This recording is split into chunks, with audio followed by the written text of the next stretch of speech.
பால் தமிழ் பால் என்ற நினைப்பால் வந்த மலை பால் பால் கழுதை பால். ஐயா வணக்கம். நில்றா.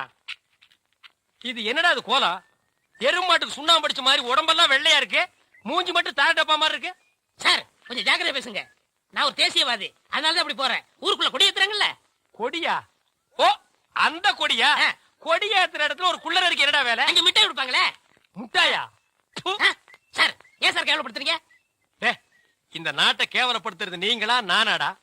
ஏதோ முதல்ல சுதந்திரம் வாங்கின அன்னைக்கு கொடி ஏத்தி முட்டாய் கொடுத்தாங்க, வாங்கி தின்னீங்க, ஓகே.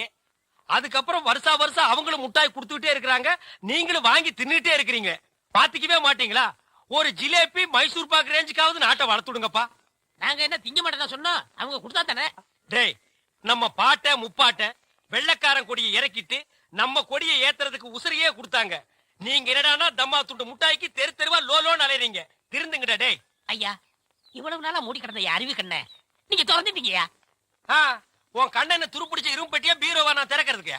இப்ப இருந்து இந்த நிமிஷத்துல இருந்து எனக்கு தேசிய உணர்வு வந்துருச்சியா.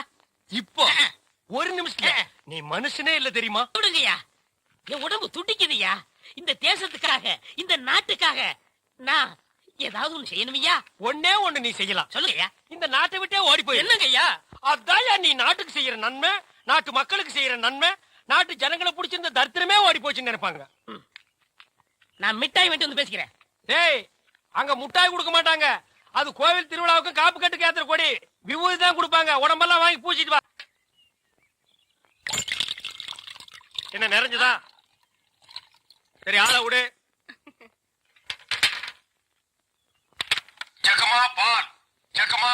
வர வர நீ என் பேரை வாயை திறந்து கூப்பிடுறது இல்ல, ரேடியோ தான் கூப்பிடுது.